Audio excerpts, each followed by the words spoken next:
All right, it's now 19 minutes after 8, and today being Tuesday, we either look at your money or Tech Central. And today it happens to be Tech Central. So welcome to this conversation. And joining me on set, we have Lydia Mureithi, who's the Deputy Director for Semaste. I'm going to give you what Semaste means in just a minute for those of you who may not know. So Lydia, thank you for joining us this morning.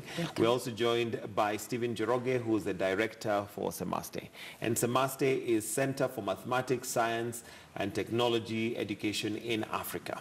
Did I get that right? Yeah. So maybe let me start with you, Lydia. Maybe just give us a brief overview of what Semaste does as an institution. What is it that you do? Thank you. Semaste, that is the Center for Mathematics, Science and Technology Education in Africa, is mandated to provide teacher capacity development, that is teacher professional development, in science and mathematics. The center was started in the year 2004, but before then, the process started as strengthening of mathematics and science in secondary education all the way in 1998. And that started on a pilot program in a few districts by then. But in the year 2004, the whole country was brought on board. And that necessitated the need to have an institution. During the project period, it started as a department in the then Kenya Science Teachers Training College. But when we went national in 2004, we went to the Ministry of Education, the government gave us the center, that is the Center for Mathematics, Science and Technology Education, Semaste in Karen. Okay. So basically we provide teacher capacity development in science and mathematics for primary teachers and secondary teachers. All right, let me come to you, Mr. Njoroge, and teacher professional development is what you do. Yes. And looking at the space that we have in Kenya, what is your take? Do we have enough capacity and teachers who are in that space to develop those who would like to go into science and mathematics? We have the capacity, and that's why the center is there to continuously build the skill, the pedagogy skill of the teachers for math and science. You are aware society is changing. Children are changing. We cannot teach mathematics and science the way we were taught ourselves. The children of today, as young as they are in primary school, they are changed a lot. Therefore, we have also to keep on changing the teachers. Methods. We have to keep on changing the method. Today, young children, they are very much aware of technology. Therefore, you cannot teach the way we used to teach as theory and so on. Therefore, building the skills for teachers in this country is a continuous process. Knowledge is dynamic, therefore we are also to change the teaching methods. Okay, and how are you doing that? You've brought in a very good point. We have to change the methods, and not just the methods of science, but generally even our teaching methods. Lydia, what difference is there between the teachers that maybe you're developing and those who are there before, in terms of method? Our pedagogy is mainly learner-centered. And in this one, we have a radical, what we call the SAPDSI. In the SAPDSI, we're saying the teacher is no longer the source of knowledge. The learner also has some information. So let the teacher become a facilitator and be able to bring out that which the learner knows. So in this writing called SAPDSI, we're saying, as a teacher, we train the teachers to be able to come up with activities that are student-centered and involving also experiments. And because of inadequacy of resources in this country, we encourage a lot of improvisation. And currently we are talking of innovation, so that a teacher will not say, I don't have a test tube, so I cannot do this experiment. So as Semaste, we are there to train these teachers how to develop these relevant activities, relevant experiments, carry out some innovations and improvisations. And another aspect that was lacking is for the teacher to achieve this, the teacher must be able to plan and plan well. Correct. And implement. This is where the D comes in. And then when he's implementing, there's need to see the teacher themselves and the teacher who is teaching and the other teachers to observe. That's what we're calling seeing. And learn from where in the process of teaching, so that in the subsequent lessons they can improve. That is the I, where it comes the improvement.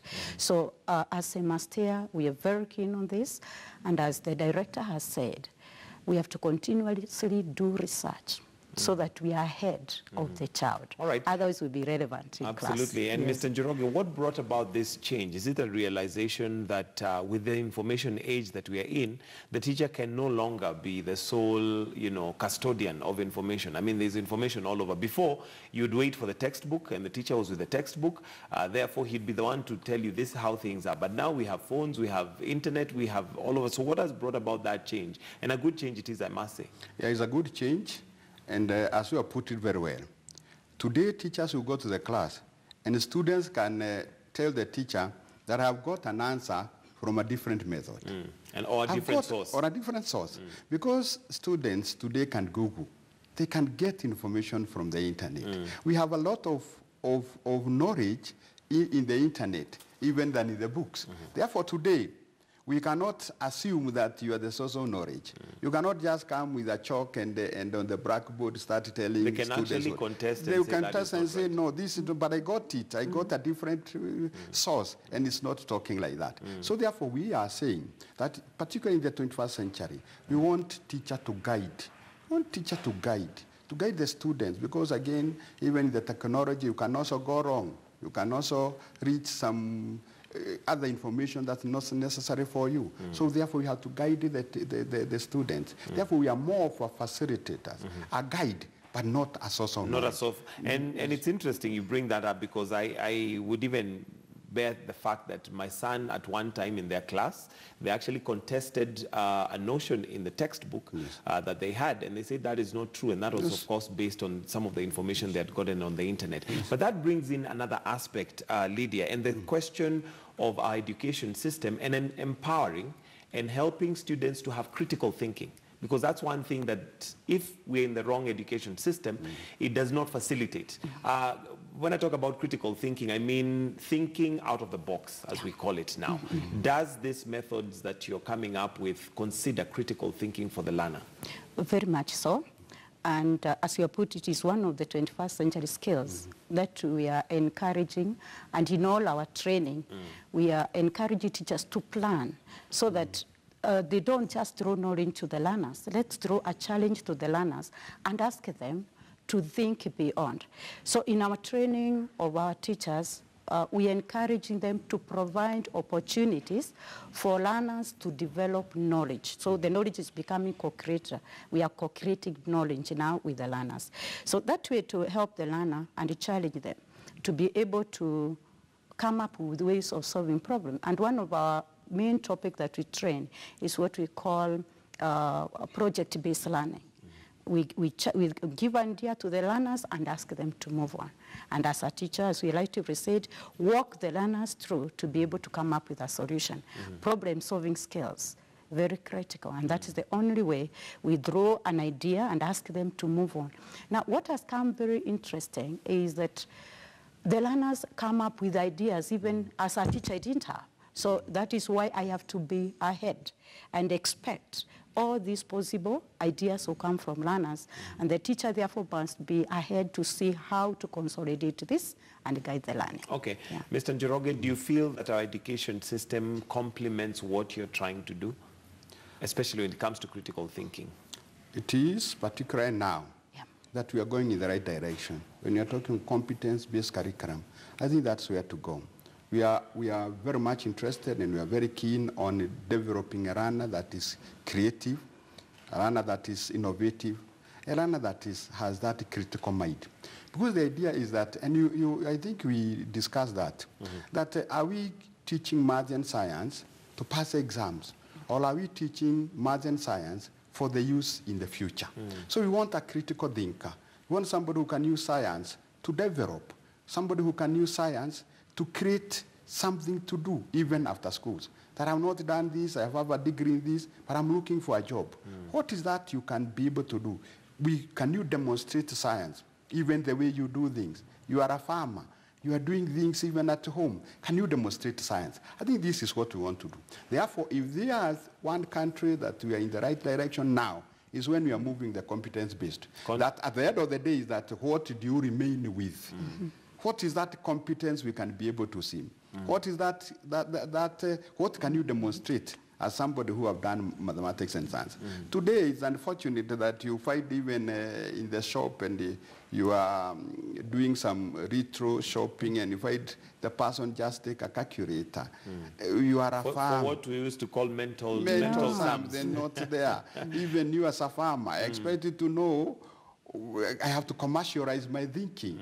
Yes, what benefits would I get that? So therefore we are saying that we don't want just math and science to pass the exam to get an A, but we are saying how can we be able to... Yes, what is that? How do you go about making it practical? Because again, I'll bring in my son because he asked me one time, and he asked me, why do I need to do all this, you know, equations and all that, yet my profession, what he's thinking of doing, possibly does not have that. So how do we actualize and make sure that it is more practical than just for passing an exam? And what I wanted to say is that we're also coming up with activities. We want to revolutionize the learning of mathematics and the science in this country. One, by making it fun. We want to make it fun. We want that when we are teaching a topic, maybe we are providing materials and we see what children can be able to do. Maybe we have thought that these materials can only do this experiment. Is it possible that children can come up with different things? They can come up with different things. They can make a product out of what we are saying. So therefore, what we want to do is to bring, because we can keep on talking of creative mind, critical thinking and so on. But what is that? You know, you can't teach critical thinking on the board. You cannot come there and say now, no, it has to be practical. You have to come out with a program, come up with activities that will make the students think, that develop that mind. There are things we are calling maker space, where students come up with their own thinking, with their own way of doing things. So this is what we want more. When you're talking competence-based, is inquiry-based, that we want students to ask more questions than even getting answers. That is what we want. So we don't want a teacher to come there and give answers. We want that mind of asking, why is it happening like this? Why is things going like this?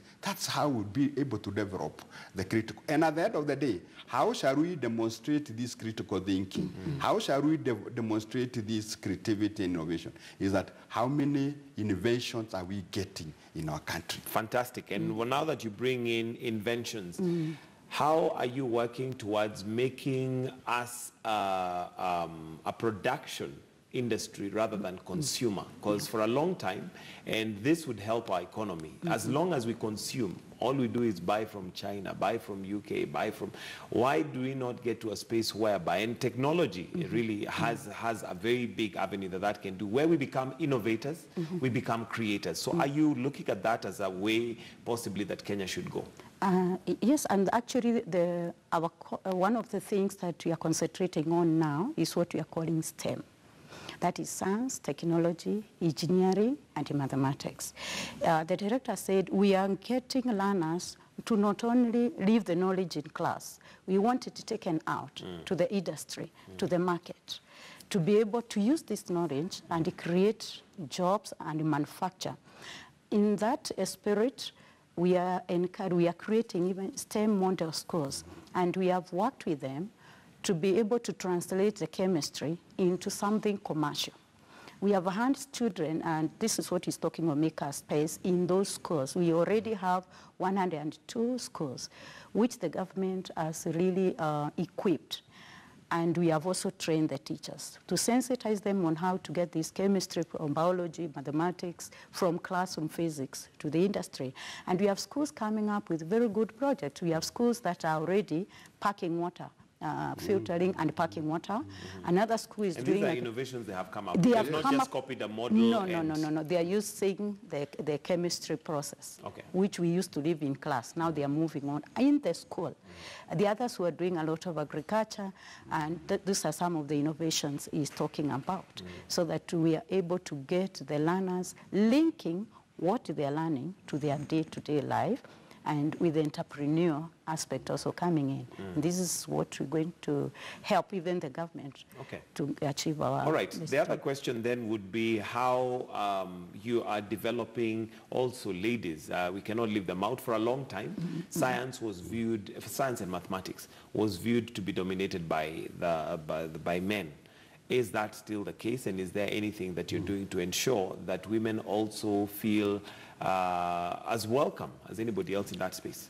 I don't think it's the case now. I'm sure now we have programs that have encouraged girls to be in science. You'll be surprised that even you check physics, girls are continuously doing very well. But I want to say this, that Madam Mureithi have talked about the government have introduced or made 102 model schools. We are even increasing, the government is increasing them to 588. Among the 588 will be one school for girls in every county. Among other girls' schools that we have that are doing science, we want to have specific girls' schools so that we can put more materials to them. We can encourage them. So the government is keen. We also have what we're calling Teach Hub. Some of the schools that we have identified to specialize in science.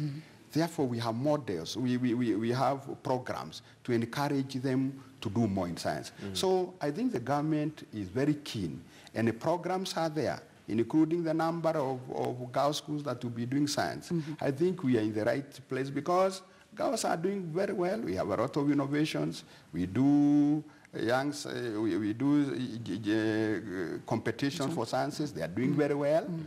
They are doing very well. We have even robotics. You see them coming with a lot of innovation. So I don't think we can continue talking that girls are not doing as much as the boys. All right. Now, one of the other hindering aspects of developing science and mathematics has been cost. Because for you to come up with innovations, you need material. That material sometimes costs, and sometimes it may need...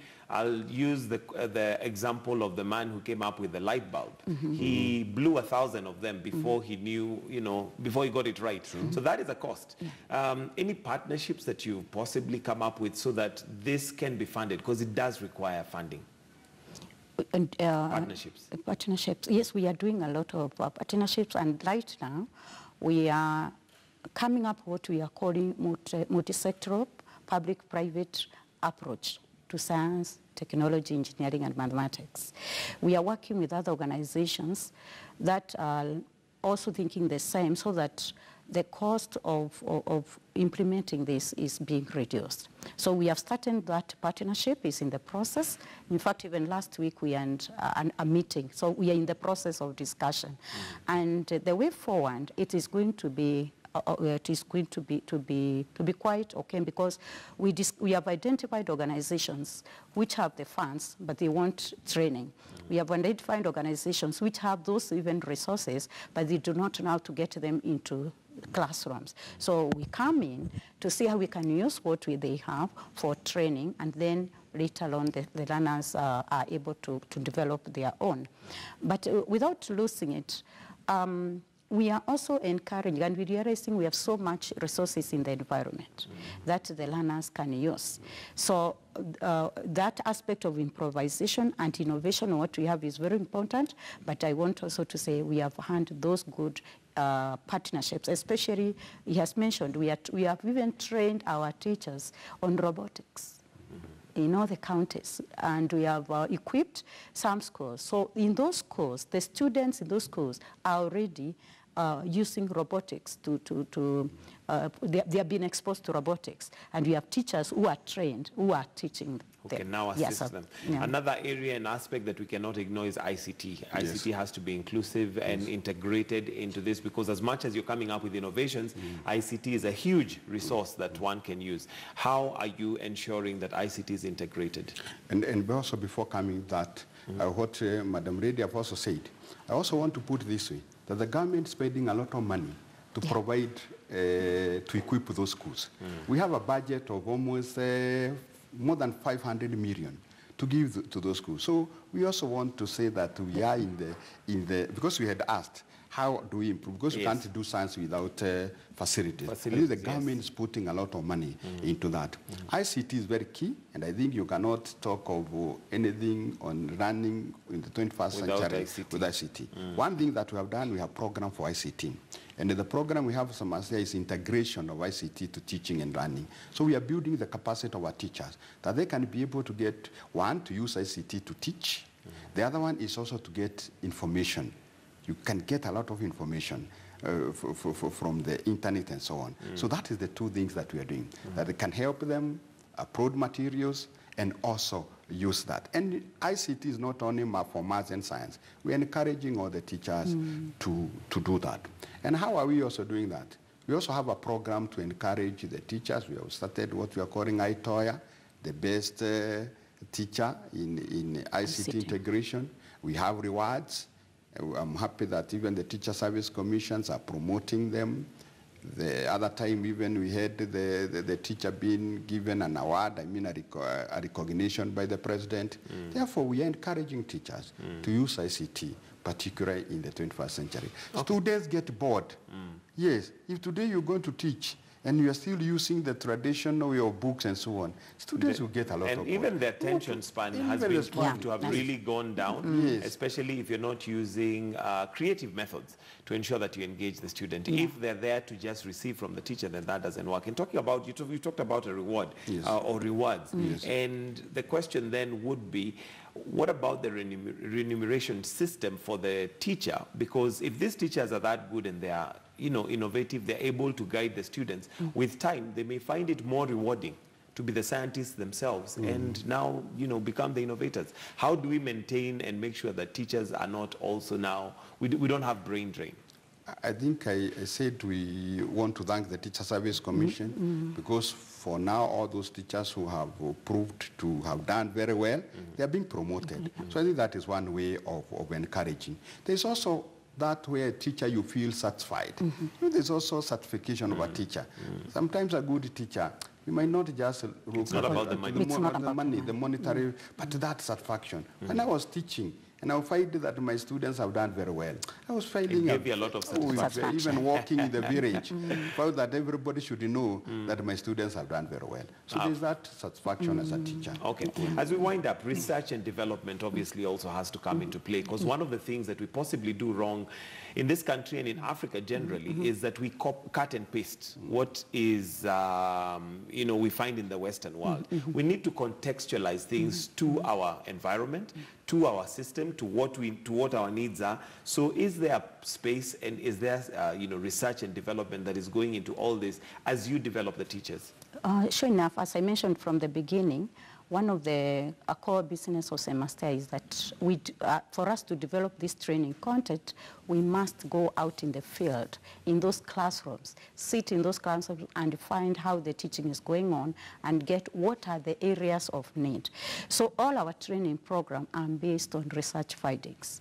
And we continually do this after every 5 years, and as need arises, we go to the classroom. When we are introducing a new concept, like when we're introducing ICT, we want to get the challenges of the teachers. And even as we train, we keep on checking what are the areas that we need to continually improve. Of course, we keep on collaborating our findings and what others have, and then and may also mention that we do a lot of training for African countries.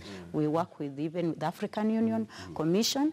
So we've been able to interact with many countries in Africa. So even as we develop our training, we also borrowing so much from there.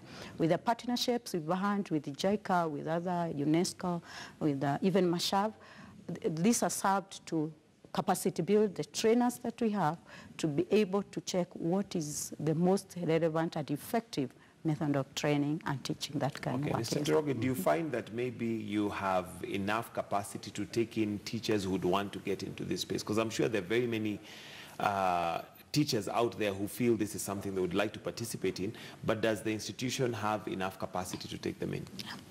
We might, not everybody should come to semester, but also we have county trainers. We cascade our training. That we have very few, about 1,200 that come at semester. They go and cascade our training out to the classroom. Therefore, those who are interested, I think, and we have program for them. Even now what we should be telling, because all the public schools, they're already in this program. We already have an understanding with the private schools, because we are saying we don't have private children, they are already in. And therefore we are also cascading that training. And we are working very well with the private school so that we can also build their teachers, so that we will be able to do generally to teach very well inside. Okay. And obviously one of the best ways to get information out there is to be with the people. And sometimes companies and corporates do that through CSR. Sometimes they, participate just to let people know anything that the organization is doing in terms of CSR. Yes, we are doing quite a lot. And as I've said, when we go to the field, and at times we find needs. We have been able to be there, like one time we had to provide desks to a school which didn't have desks. But one of the major way of doing corporate social responsibility is we've been encouraging students to come to Semastea and spend a day there in our laboratories. And they're able to be exposed to all experiments which they may not do in their schools because of our laboratories are well equipped. There are those experiments they find in textbooks, some of the equipment they find in the textbook. So by encouraging them, we support them, they come, and we allow them to spend time in Semastea to do those activities. We also bring community. There's what we call the Science Christmas Day. And we open it to all the children who can come that day.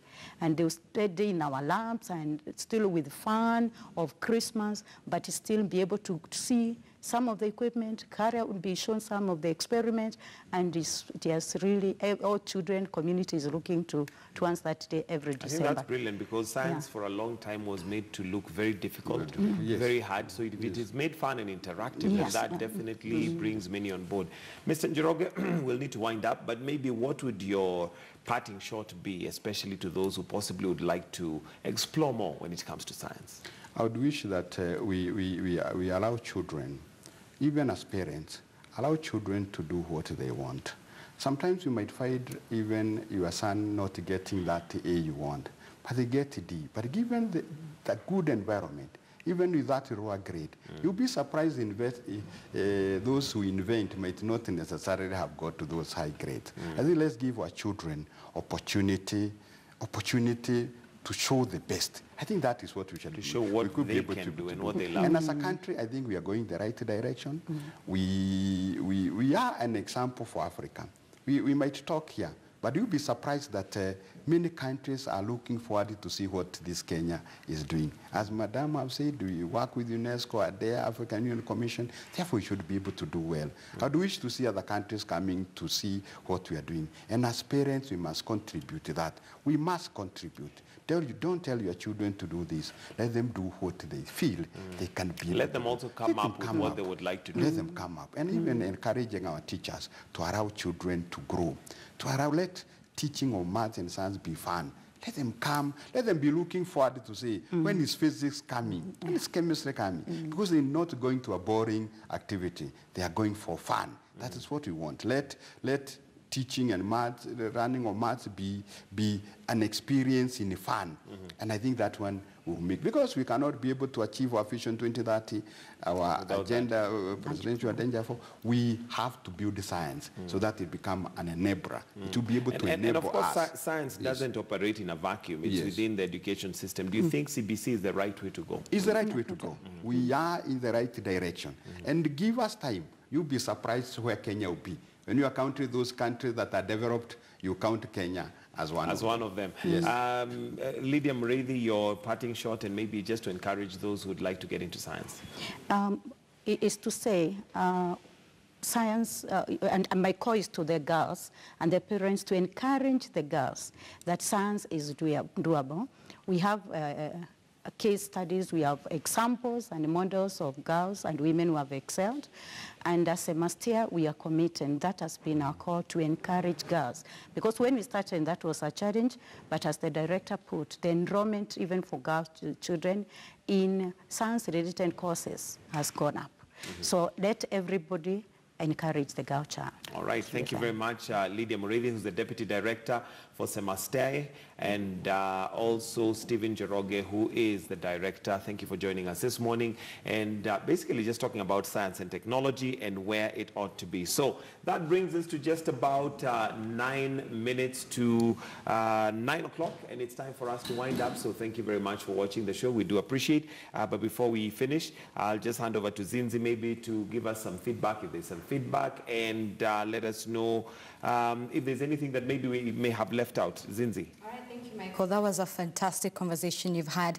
Well, we need to close up the show. Before we do that, let's take a look at some of your feedback that is streaming in. We were asking you this morning, do you think Wiper leader Kalonzo Musyoka should retire from active politics?